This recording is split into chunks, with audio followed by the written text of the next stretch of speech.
क्या ऐसी GI emergencies होती हैं जिनके लिए पेशेंट को हॉस्पिटल आना चाहिए या मेडिकल अटेंशन सीक करना चाहिए? बहुत इम्पॉर्टेंट है। जब हम जीआई इमरजेंसीज की बात करते हैं तो सबसे फर्स्ट नंबर पे मैं रखना चाहता हूँ GI emergency acute pancreatitis. Life के लिए एक रिस्की बीमारी में से एक है और इसका अर्ली डायग्नोसिस और अर्ली ट्रीटमेंट होना बहुत ज़रूरी है। शुरुआत में हमें पता करना बड़ा मुश्किल है कि मरीज को किस तरह की माइल्ड है, मॉडरेट है या सीवियर पैंक्रेटाइटिस है।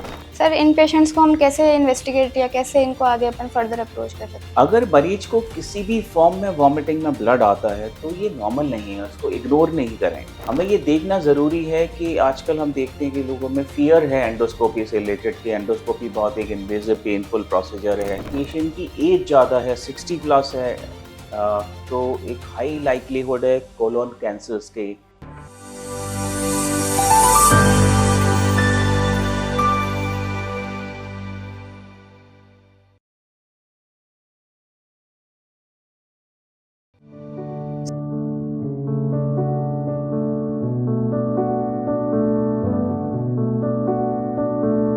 Good afternoon.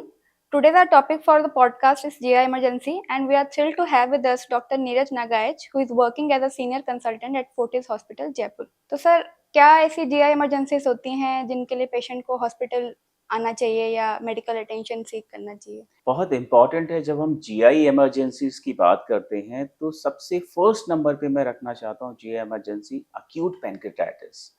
पेनक्रियाज एक ग्रंथि है लिवर की तरह और पेनक्रियाज की सूजन को हम अक्यूट पैंक्रेटाइटिस बोलते हैं। लाइफ के लिए एक रिस्की बीमारी में से एक है और इसका अर्ली डायग्नोसिस और अर्ली ट्रीटमेंट होना बहुत ज़रूरी है। और सर, इसके क्या रिस्क फैक्टर्स होते हैं? अक्यूट पैंक्रेटाइटिस के रिस्क फैक्टर्स में सबसे फर्स्ट नंबर पे आता है अगर मरीज अल्कोहल का सेवन कर रहा है या उसके गॉल ब्लैडर में स्टोन्स में पथरी है या फैमिली हिस्ट्री है उसको रिकरेंट पैंक्रेटाइटिस की, तो ये इंपॉर्टेंट रिस्क फैक्टर्स होते हैं। और सिम्टम्स की अगर हम बात करें सर, तो क्या सिम्टम्स के साथ पेशेंट प्रेजेंट करता है? अक्यूट पैंक्रेटाइटिस के मरीज में उसको एकदम पेन एब्डोमेन की तरह प्रेजेंट करेगा, उसको तेज पेट में दर्द होगा जो आगे से रेडिएट हो सकता है बैक की तरफ, उसके संग संग उसको वॉमिटिंग, फीवर, ये सारे सिम्टम्स मिल सकते हैं। और अगर रिस्क फैक्टर्स के संग प्रेजेंट कर रहा है तो हाई लाइक्लीहुड है, तो हमें इग्नोर नहीं करना है, उसको अर्ली रिस्पॉन्ड करना है। और क्या सर सभी पेशेंट्स को हॉस्पिटल एडमिशन की ज़रूरत होती है या कुछ पेशेंट्स को हम घर पे भी मैनेज कर सकते हैं? शुरुआत में हमें पता करना बड़ा मुश्किल है कि मरीज को किस तरह की माइल्ड है, मॉडरेट है या सीवियर पैंक्रेटाइटिस है, तो शुरुआत में हमें इसकी डायग्नोसिस बनाने के लिए बहुत आवश्यक है और अर्ली जो पहले 3 दिन मतलब शुरुआत के 72 आवर्स बहुत इम्पोर्टेंट है। उस समय पे अगर प्रॉपर आईवी फ्लूइड से अगर हम पेशेंट को रिससिटेट करते हैं तो उसके ऑर्गन फेलियर्स को हम प्रिवेंट कर सकते हैं और मॉर्टेलिटी को कम कर सकते हैं। सो सर, मोर्टेलिटी रेट कितनी है पैंक्रेटाइटिस में? मॉडरेट और सीवियर पैंक्रेटाइटिस में it's a high mortality, even 30 से 50% तक है। अगर ऑर्गन फेलियर्स में लैंड करता है पेशेंट तो it is way of Paramount importance कि स्टार्टिंग का ट्रीटमेंट उसको पेशेंट को मॉडरेट से माइल्ड की तरफ या रिकवरी की तरफ ला सकता है और सिवियरिटी को हम बचा सकते हैं। और सर, इसके रिकरेंस को रोकने के लिए हम क्या मेजर्स ले सकते हैं? रिकरेंस के लिए रिस्क फैक्टर्स को हमें बचाना है। अगर अल्कोहल की हिस्ट्री है तो उसको एब्स्टिनेंस में जाना है। गॉल ब्लैडर स्टोन्स अगर हैं, एक एपिसोड हो गया तो बहुत आवश्यक है कि जैसे ही पेशेंट स्टेबल हो हम गॉल ब्लैडर की सर्जरी प्लान करें और जो अदर रिस्क फैक्टर्स हैं उनको भी हम मेटाबॉलिक या लाइफस्टाइल के थ्रू प्रिवेंट करें। सर, पैंक्रेटाइटिस के अलावा और क्या जीआई इमरजेंसीज हैं जिससे हम डे टू डे लाइफ में डील करते हैं? सेकंड जीआई इमरजेंसी है जीआई ब्लीड। मरीज को उल्टी या वॉमिटिंग में ब्लड का आना किसी भी प्रकार का, वो एक इमरजेंसी जीआई इमरजेंसी में है। खासकर अगर मरीज में रिस्क फैक्टर्स है, जैसे उसमें एक क्रॉनिक अल्कोहलिक है या किसी और तरह की उसकी बीमारी चल रही, वो एंटी प्लेटलेट्स पे है और उसको उल्टी में अगर ब्लड आता है तो जिसे हम अक्यूट जीआई ब्लीड कहते हैं। This is a very important emergency. तो वॉमिटिंग के अलावा भी सर इसका और कोई प्रेजेंटेशन होता है?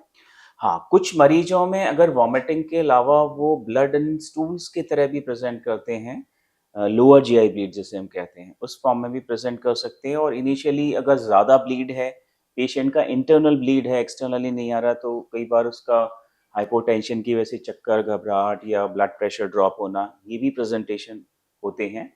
बट ज़्यादातर केसेस में मरीज को उल्टी में खून आने के सिम्टम्स, जिसे हम अक्यूट जीआई ब्लीड कहते हैं, वो एक इम्पॉर्टेंट इमरजेंसी है। सर इन पेशेंट्स को हम कैसे इन्वेस्टिगेट या कैसे इनको आगे अपन फर्दर अप्रोच कर सकते हैं? अगर मरीज को किसी भी फॉर्म में वॉमिटिंग में ब्लड आता है, तो ये नॉर्मल नहीं है, उसको इग्नोर नहीं करें। हमें ये देखना ज़रूरी है कि आजकल हम देखते हैं कि लोगों में फ़ियर है एंडोस्कोपी से रिलेटेड, कि एंडोस्कोपी बहुत एक इन्वेसिव पेनफुल प्रोसीजर है। बट मैं बताना चाहूँगा कि ख़ासकर हम लोग at Fortis we are doing painless endoscopy through local anaesthesia और इवन जनरल इफ रिक्वायर्ड। तो मरीज को पेन डिस्कम्फर्ट बिल्कुल भी नहीं होता। इनफैक्ट हम पीडियाट्रिक स्कोप्स के थ्रू कई स्मॉल किड्स में भी बहुत कंफर्टेबली एंडोस्कोपी कर पाते हैं। डायग्नोसिस बहुत इंपॉर्टेंट है। अपर जीआई एंडोस्कोपी से हम पता कर सकते हैं कि कहाँ से ब्लड आ रहा है पेशेंट की, और उसको अर्ली स्टेज में हम प्रिवेंट कर सकते हैं, स्टॉप कर सकते हैं। और सर जैसे ये कैप्सूल एंडोस्कोप नाम की हमारे पास एक मॉडलिटी अवेलेबल है, तो इसका क्या रोल है? कब इसको हमें यूज़ करना चाहिए? तो कुछ केसेस में हमें जब ऊपर की अपर जीआई एंडोस्कोपी और कोलोनोस्कोपी, जो कोलोन के टेस्ट होते हैं, उसके बाद भी हमें ब्लीडिंग का सोर्स नहीं मिलता है, तो बीच के एरियाज हैं स्मॉल इंटेस्टाइन, जहाँ पे हमें कैप्सूल एंडोस्कोपी से हम पता कर सकते हैं। बहुत अच्छा टेस्ट है कैप्सूल एंडोस्कोपी में। इसमें पेशेंट को किसी भी तरह का कोई पेन वगैरह नहीं है, नॉर्मल जैसे कैप्सूल स्वेलो करता है, और वो डिजिटलाइज्ड पूरे इंटेस्टाइन के पार्ट्स के पिक्चर्स लेके बाद में हम उसको देख सकते हैं कि किस जगह पे ब्लीडिंग है। सर जीआई ब्लीड के केस में क्या पेशेंट और पेशेंट के जो घर वाले हैं, उनका भी कोई रोल होता है कॉम्प्लिकेशंस को रोकने के लिए? बहुत इम्पोर्टेंट है। अगर किसी भी मरीज में वॉमिटिंग में या स्टूल में अगर ब्लड आता है, तो पेशेंट को कभी इग्नोर नहीं करना है उस चीज़ को, और अगर पेशेंट या मरीज इग्नोर कर रहा है, तो उसकी फैमिली रिलेटिव्स को रिस्पॉन्ड करना है। बहुत इम्पोर्टेंट है कि वो हेल्थ केयर में जाएं, डॉक्टरों से मिलें और उसका प्रॉपर डायग्नोसिस करें कि क्या रीज़न है। अपर जीआई एंडोस्कोपी या सिग्मोइडोस्कोपी, कोलोनोस्कोपी, ये आवश्यक है जांचें करना, क्योंकि कोई भी ब्लड आना स्टूल में एक नॉर्मल नहीं है, हम उसको इग्नोर करते हैं। और खासकर अगर पेशेंट की एज ज़्यादा है, 60 प्लस है, तो एक हाई लाइक्लीहुड है कोलोन कैंसर्स के, और वो इनिशियली कॉन्स्टिपेशन या थोड़े से जीआई ब्लीड के फॉर्म में प्रेजेंट करता है, और अर्ली डायग्नोसिस करके हम प्रॉपरली इसको क्योर कर सकते हैं। एक बार अगर एडवांस्ड हो जाता है, क्योर पॉसिबल नहीं होता, केवल पैलिएशन कर पाते हैं। तो पहले तो पेशेंट को अवेयर रहना है, और अगर पेशेंट कहीं इग्नोरेंट है, खासकर एजुकेटेड नहीं है, एल्डरलीज हैं, इग्नोर्ड हैं, तो उनके रिलेटिव्स को फर्स्ट लेवल पे प्रेजेंट करना जब भी वॉमिटिंग में या स्टूल में कहीं ब्लड आता है। It's a emergency. And sir और क्या हमारी जीआई इमरजेंसीज होती हैं जिसके बारे में एक आम आदमी को पता होना चाहिए? पैनक्रियाटाइटिस, जीआई ब्लीड, इसके बाद अगर हम बात करें तो एक बहुत इम्पॉर्टेंट इमरजेंसी है बच्चों में फॉरेन बॉडी का इंजेक्शन। खासकर अगर वो बटन बैटरी, स्मॉल जो बच्चों के खिलौने में बैटरीज होती हैं, बटन बैटरी या शार्प फॉरेन बॉडी, किसी तरह के मेटालिक ऑब्जेक्ट्स, ब्लेड या ऑल पिन्स, ये एक बहुत इम्पॉर्टेंट इमरजेंसी है। अगर बटन बैटरी को प्रॉपर टाइमली हम रिमूव नहीं करते हैं, तो वो इंटरनली डैमेज कर सकती है ऑर्गन्स में, अल्सर या डीप बर्न्स कर सकती है। तो foreign body in a paediatric setup और even metallic sharp bodies, this is also a very emergency, कि हमें जल्दी रिस्पॉन्ड करना है। अगर देर बाद हम करेंगे तो वो स्टमक के आगे मूव हो जाएगी, उसको निकालना डिफ़िकल्ट हो जाएगा। तो शुरुआत के 10-12 घंटे में स्टमक वाला जो फ़ेज़ है, वहाँ से हम निकाल सकते हैं। तो button battery injection in paediatric patient, sharp foreign bodies, this is a important emergency. तो सर क्या अडल्ट पेशेंट में भी हमें इस तरह का फॉरेन बॉडी इंजेक्शन देखने को मिलता है? हाँ, एक्सीडेंटली कई बार एडल्ट पेशेंट्स में भी, बाय एक्सीडेंट और by intentionally, sometimes these foreign bodies are there. Sharp, if the foreign body is sharp, and button battery in particular, that is very important to be removed. Otherwise हमारे internal organs में damage कर सकती है, और later on हम इसको retrieve भी नहीं कर पाते, फिर सर्जरी में रिजॉर्ट करना पड़ता है। और सर एंडोस्कोपी का हमारे क्या रोल है और कब तक हमें इनको फॉरेन बॉडीज को निकालना चाहिए? फॉरेन बॉडीज के लिए एक इम्पॉर्टेंट है कि अगर वो सॉफ्ट, राउंड, स्मॉल साइज है, तो यूजली कंजर्वेटिव हम फॉलो करते हैं। But button battery and sharp foreign bodies, long objects, उनको रिमूवल बहुत ज़रूरी है। देखिए, हमें ये बहुत समझना ज़रूरी है कि एंडोस्कोपी का जो फ़ियर हमारी सोसाइटी में है, वो एक तरह से मिथ के तरीके से अब हर सिस्टम ने जैसे एडवांस किया है, तो एंडोस्कोपी सिस्टम ने भी एडवांस किया है।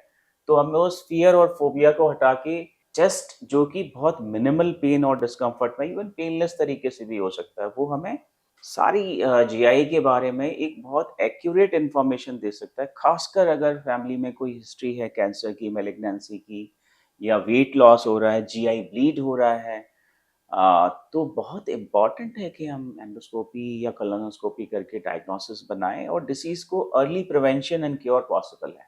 एक और इम्पॉर्टेंट जीआई इमरजेंसी है जिसमें हम कहते हैं करोसिव इंजरी या कोई भी मरीज एसिड या एल्कली का इंजेक्शन कर देता है एक्सीडेंटली, तेजाब या एल्कली का इंजेक्शन एक्सीडेंटली या इंटेंशनली, वो भी एक इम्पॉर्टेंट जीआई इमरजेंसी है। उसमें कई तरह की मिथ्स प्रेवलेंट हैं कि पेशेंट या उसके अटेंडेंट उसको वॉमिटिंग कराने की कोशिश करते हैं या समथिंग। ये चीज़ें भी बहुत काउंटर प्रोडक्टिव होती हैं। तो करोसिव इंजरी का भी timely diagnosis and timely management बहुत इम्पॉर्टेंट है। उसको हमें प्रोग्नोस्टिकेट करना ज़रूरी होता है कि कितनी डिग्री ऑफ इंजरी है and the patient can go for the conservative management और उसको एडमिट होके हायर ट्रीटमेंट की नीड है। तो ये 4 या 5 इमरजेंसीज़ हैं जीआई की, जिसमें फर्स्ट नंबर पे एक्यूट पैनक्रेटाइटिस, सेकंड किसी तरह की जीआई ब्लीड होना है थ्रू माउथ और through stools, foreign body in a case of paediatric और adult patients and corrosive injury. ये सारी इमरजेंसीज को हमें इमीडिएटली रिस्पॉन्ड करना ज़रूरी है। जितना प्रॉम्प्ट एक्शन होगा मरीज की तरफ से और उसके फैमिली अटेंडेंट्स की तरफ से, उतना अर्ली ट्रीटमेंट होगा, पेशेंट विल रिकवर अर्ली।